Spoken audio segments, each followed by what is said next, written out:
Hello everyone, welcome to my channel today.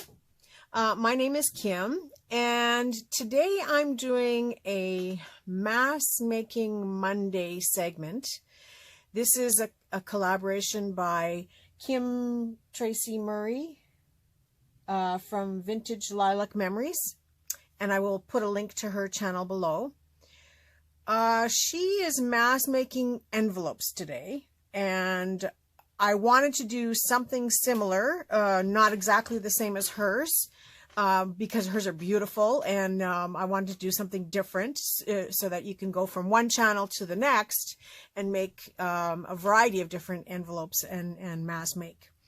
And this is a great way for me to get some stuff done ahead of time, but it's a little out of my comfort zone because I don't normally do mass making on screen, so I'm just going to show you a couple. I've given myself 30 minutes to show you something, and then after that I'm going to just mass make off screen.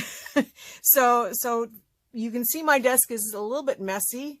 There is no end to this pile ever, but I figured, well, I'll just get started and you can see how I work in a chaotic mess. So I'm going to make two different styles of envelopes, and I've chosen two different books.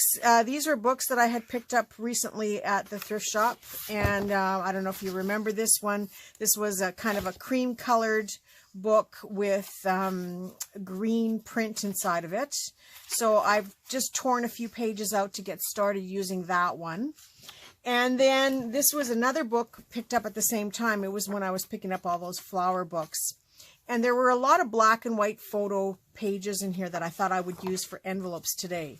And they're throughout the book, just different ones. They're very neutral, and I figured this way I can use any color I want with them. And the process that I'm going with is pretty simple. I've made one just to show you for the black and white ones. I've just done a little tiny cluster on the top, if you can see what it looks like there, with a little flower and butterfly and some fabric underneath. And it's tri-folded so that when you open it up, this will have writing paper inside of it. And the idea is that you can glue it onto your page. If you were to glue it onto a page, you could glue it down completely on the back, so that it opens up on your page and you can have stuff tucked in it, or just have an open writing page inside.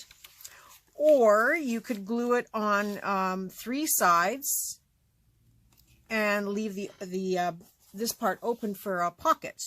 Of course, just because I want to show you something with a pocket there. So you could have it open as a pocket and still open up here. And the reason I put the cluster on top is just to give you a little bit of weight on the flap and just create a little bit of fun, interest, and a focal point.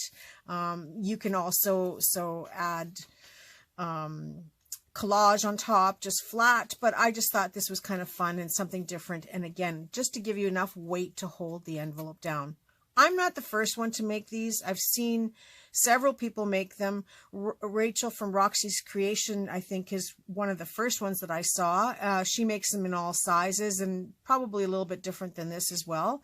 But for me, it's just to use up book pages and create some interest on the page, and then have this open up to be like a blank writing space. And because it's already partially blank, I'm just going to do a collage of some type of note paper on top of here to cover up the writing so that it's fully usable. Now you could also stitch these on the sides or glue them on the sides so that they're an internal pocket, but I really again wanted this to open up as a secret writing spot. So I'm going to show you those. And then the other envelope that I want to show you today, and we've done these before, is I did this with the ephemera, how to use book pages to create your own ephemera, is to make these coin envelopes. This is quite a large one, and I'm using this size of paper here.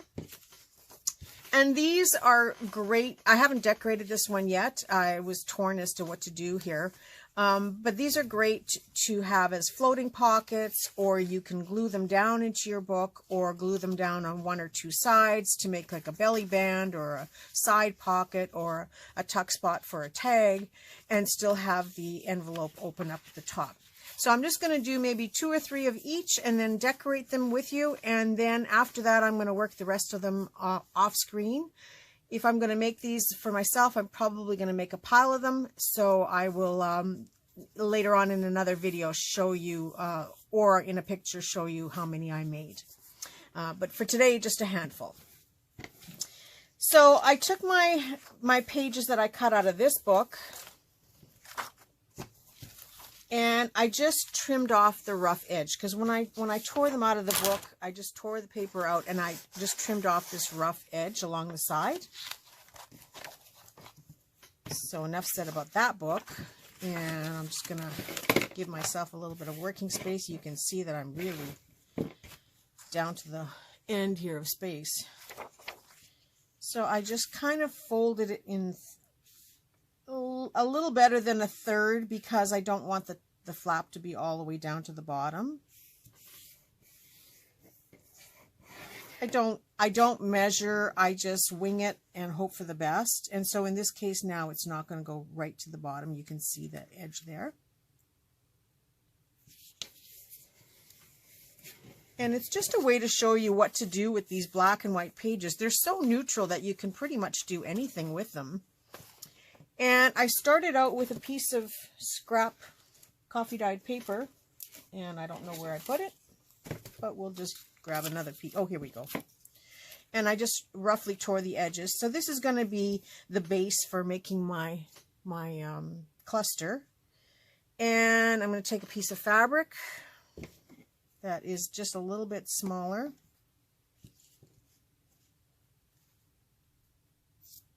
I have stuff piled everywhere here. And I'm just pulling off the little string so that it gives it a little bit of a fringe and a distressed edge around it. You can see. And so that just gets laid on top. Now you can see I made it a little bit smaller because I want the brown paper to be peeking through the bottom. And then I took a piece of this sari fabric. This was from a scarf, and it's got lots of gold glitz on there, and I just laid that on top.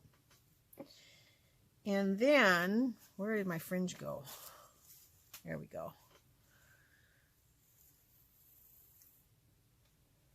Oh, here's another piece.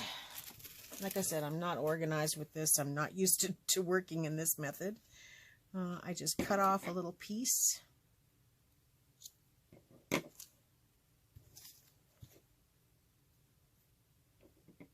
And I think I'll put the gold on top. I think that's actually what I did do. And I'm just going to finger comb this fringe a little bit. Laid that on top. And I took my stapler and I just put 2 staples in here to hold it all in place. Now you could go back and glue it down, but I'm pretty sure the staples are plenty enough to hold it. And then I had, in this gold fabric, I had some, here we go, here's a little circle of kind of a florally sequined piece. You can see it. And I take my glue. Now, I would normally sew these down myself, but for the sake of the camera, and for the sake of doing this video, I'm not going to haul out my sewing machine to make these. And I'm just gluing that to the flap, close to the edge, but not going over. Although you could go over, you could have things hang out a little longer as well. Now, one of these fringe pieces is a little bit longer than what I... And I like things to be a little bit... willy-nilly and not willy-nilly. That's the word that Caroline and I have been using. Caroline from Caroline's Craft Tree. She said willy-nilly to me, and it's kind of stuck for me all day today. So now I'm going to put a little bit of glue on this flower.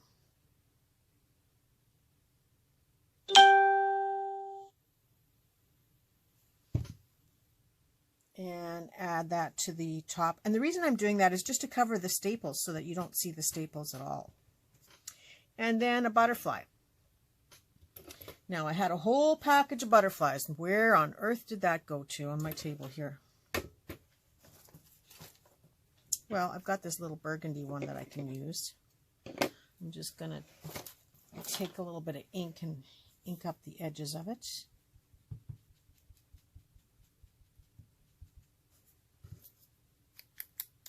So we don't have those white marks showing. And the same thing. Put a little bit of glue.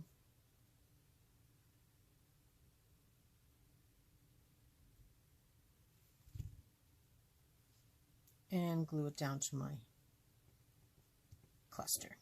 This hides the two staples that I had put in the cluster itself and gives it just enough of a little focal point and a point of interest on this envelope. And who would know that it's just a picture of somebody planting in the garden, or flower boxes here.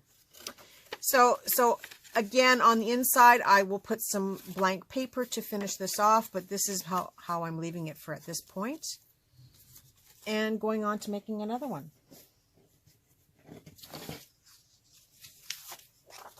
Now this one has some flowers, cacti plants in pots.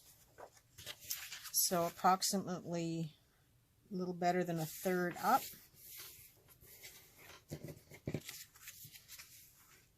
And fold it down. Now this one has a nice little white flap. You could stamp on this with ink, or you can put a strip of washi paper. And if you followed my video yesterday and made the strip box, I've got all kinds of washi strips that I can use. Like this is a leftover piece from a page, or I can use, yeah, let's use some of this French stamped script here. So I'm just going to put that across the page. So I know approximately how long I want it to be. I'm just going to tear the edges here. And I'm going to use the same fringe again because I'm trying to use it up. That was the other reason for doing this mass make, was to try and use all the stuff that's on my table. Now I'm going to assume that it's going to be about that long, so I don't quite want that much fringe. I'll just use a little bit here.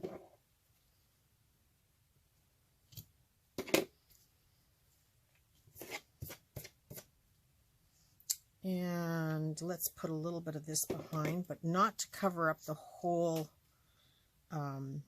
ink stamping on the paper. So I'm just going to use a small little strip here.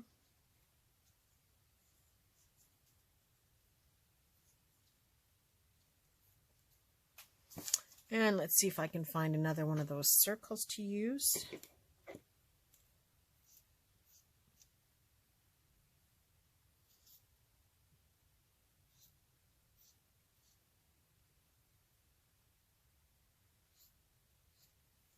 So that will get put there as well. And maybe if we glue this down, I can get away with just putting one staple behind the flower.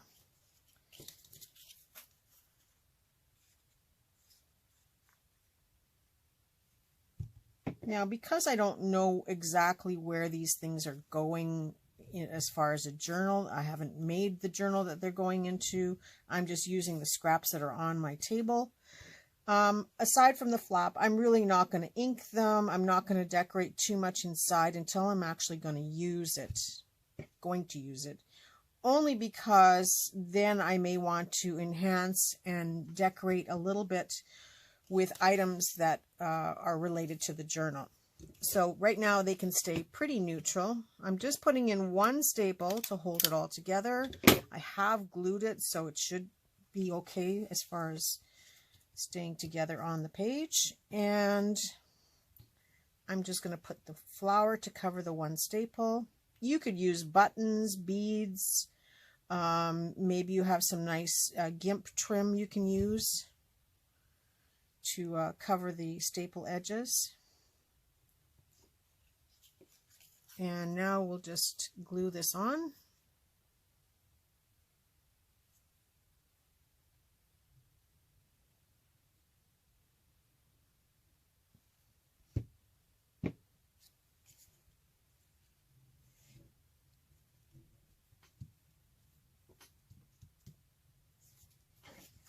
And again, we are good to go. And I have more pieces sticking out of the bottom here that I'm just going to trim off. And this might end up being too long in my book. I can always trim it down afterwards. So it can be much shorter, but I kind of like the flow of this and how it looks on the page. So I just might glue it down to the page a little higher up, so that I can make use of all of this fringe on there. And this is still reasonably flat. You don't want to have too much bulk in here, because if it's inside the page of one of your journal pages in the book, that bulk starts to add up with different things that you add into your project. So I'm trying to keep everything fairly flat so that it doesn't bulk up too much. And this might be a page that if you're putting some bulk here on this page, this is where you may want to add some trims and stuff to complement this, because you're still getting the same bulk level and staying within that level. So any decorating on the page I might use as dimensional, keeping in mind that this is already taking up that little bit of space in the journal. So this is where I would decorate with something a little bit thicker on this page to go with this, so that the bulk stays the same, if that makes sense. So just like that, I have 3 of these done. And let's go on to this one. Now, I've shown you these ones before when I did the tutorial on how to make book page ephemera. And I just very loosely, again, first I fold one fold, and then just enough, about a finger width, half an inch over, so that I have a spot to glue on.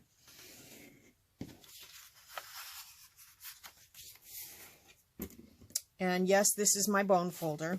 People make fun of my bone folder, but this works just as good as a bone folder, if not better.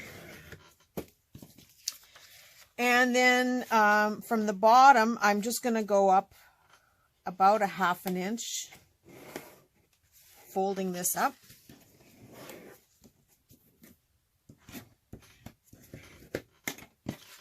And from the top, I'm going to go about 1.25 inches.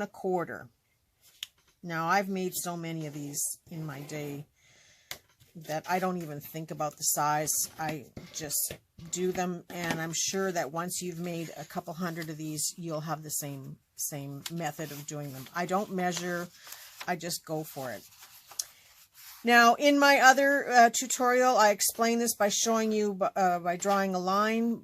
So if you want to refer back to that one, this is just for the mask making point of it. I am cutting on this side of the line to the corner. Just easing it slightly to the corner. Hope you can see that. And then from the fold here, the same thing. I'm just easing it into that corner.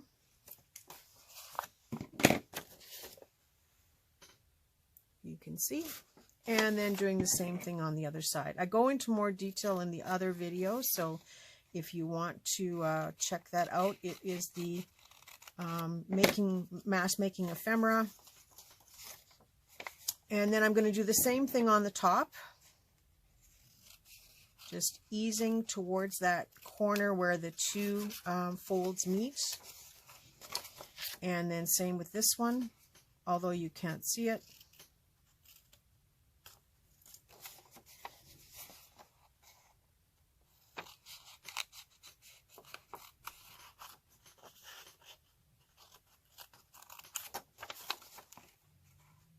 And folding into that corner.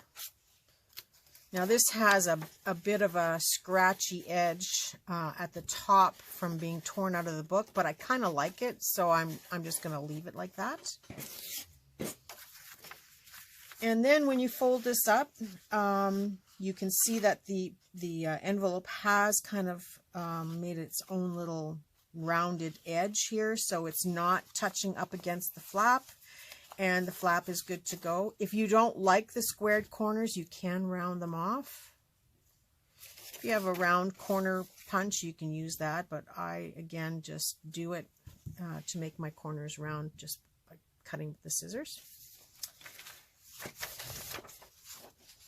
And I'm going to glue this closed using a glue stick. Running a little bit of glue along the side.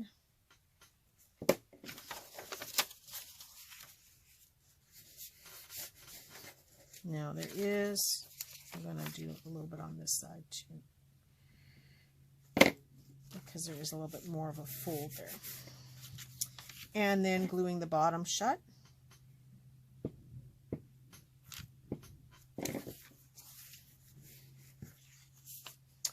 And instant envelope, ready to be decorated. Now the decorating, again, I usually leave these until I'm ready to use them in a book, but I have so much neutral stuff here that I figured, well, I'll just decorate a couple for the sake of doing it in this video. And the only problem that I have with this is I'm never sure if I should decorate the back side where the seam is, with the idea that it's going to be glued into a book page. Let's have something a little bit more neutral here. Where it's going to be glued onto a page, and then, you know, you're going to tuck things into here. So you might want to decorate this and hide the seam. But if you're using it as a floating pocket, you may want to decorate on this side because, you know, that's the flat side and the outside, and you may want to put a label and make it look like you, with a stamp, and make it look like a letter or an envelope that's ready to go, and have it floating in your journal. Or you can also, either way, with the flap up, or well, I guess you would use it with the flap up. You can glue 3 sides, make it a pocket at the top, and then have a second pocket in here. So because I never really know what to do, I don't normally decorate these until then. But I have so many things on the table that I can use for decorating them. I have a napkin here that I can use for part of it. And I have all these fabrics and things. I can decorate the tabs. I can decorate on the front or back side. So let's just get started and do something. So this napkin I've already started to use. I'm just going to tear down the side of it here. These napkins are available for purchase in my shop if you are interested in getting some of them. And I'm just gonna, the seam on this one is a little bit off to the side, so I'm just gonna decorate down the edge of this.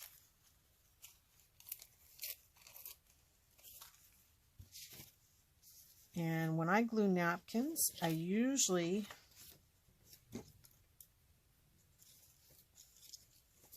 start at the top,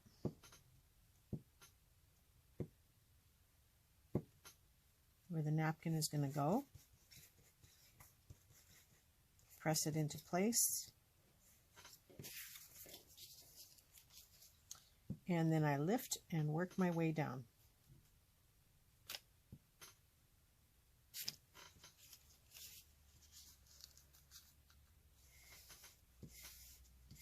This way you avoid wrinkles, and you don't have to worry about it drying faster than you've had a chance to place it down. And you have a little bit more control of where the napkin is going.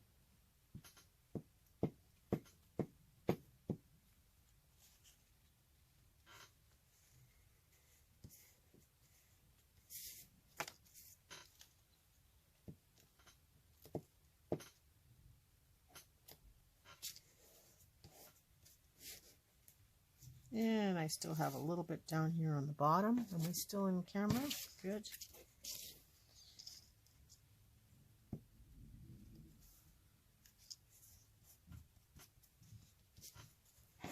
And sometimes along the edges here where I've torn it from the napkin, whole napkin, I will just take my glue stick and just catch the edges a little bit. Just like that, if you can see the purple. And then I just take my finger and kind of smooth it out so that I know that the little flecky edges of this torn napkin are just glued in place. So I've got a little bit of napkin on there, and I did have this orange fabric. It kind of complements nicely, doesn't it? So I'm just gonna cut a piece of this.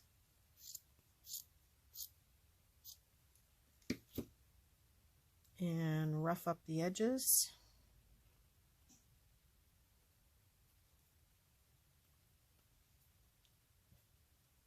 And I find that I'm far more comfortable to put a piece of paper underneath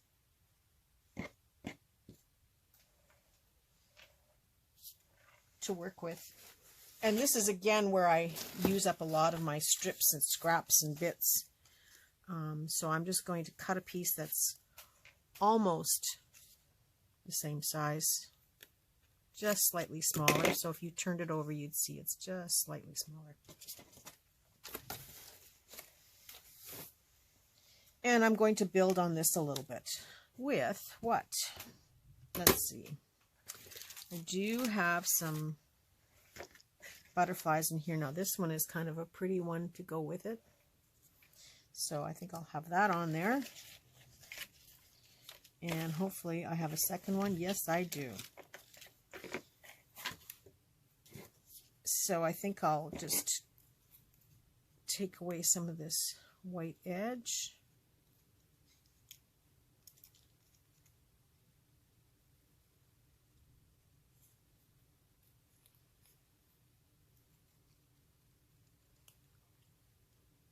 Oh, I'm almost running out of time.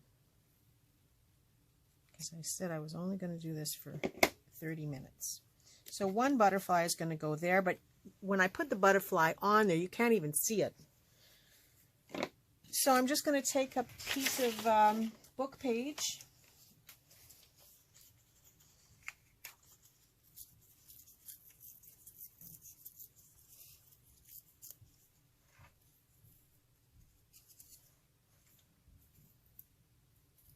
And just rough up these edges a little bit.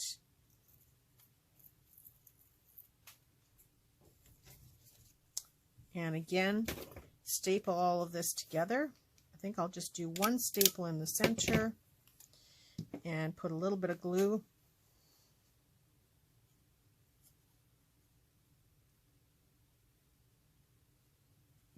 On the paper, but I'm going to staple this piece of fabric first underneath the paper and then press the paper down that's got the glue on it. So you don't see the staple that's underneath holding this fabric to the cardboard or to the strip of file folder that I'm using. And the same thing, a little bit of glue in there to cover the staple.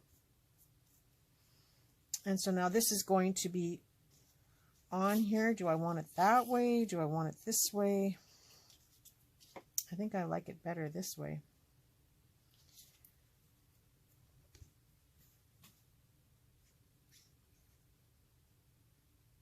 So just putting glue on the paper. This way I know that the paper will stick well to the paper and I don't have to worry about it coming apart, and that the fabric will come off.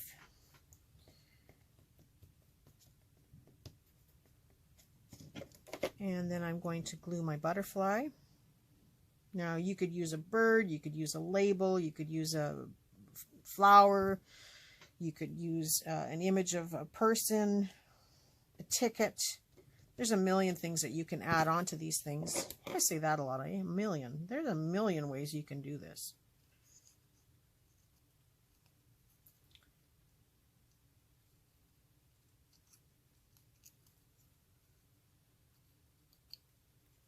And just taking away the rough edges or the white edges on this butterfly. I know it's painful to watch. Adding a little bit of glue to hold it in place.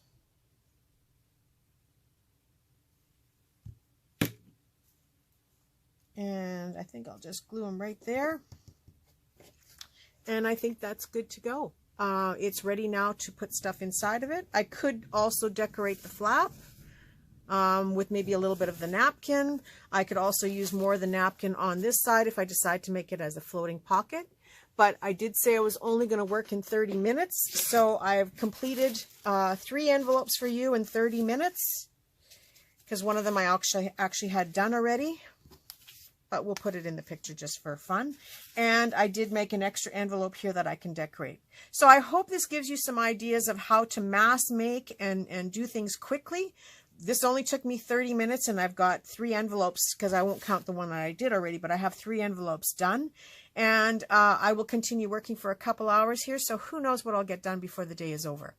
Thank you so much for stopping in. I hope you enjoyed this. There is a hashtag that goes with this, Mass Making Monday. I will put the link in below, as well as the link to Kim's tutorial that she's showing you her envelope that she's mass making. And we're hoping to get this going on Mondays and have different projects all the time. I don't know if I'll be able to keep up with her or not, but we'll try. And yeah, that's one of our projects this week. And then she's got me hooked on doing 2 others, one for Wednesday and one for Friday, as well as my Thursday, Thrifty Thursday. So it's going to be a busy week. I hope you have some time to visit and check out some of the projects that I'm doing. Have yourself a very creative day and a creative week, and I look forward to seeing all of you soon. Thanks. Bye for now.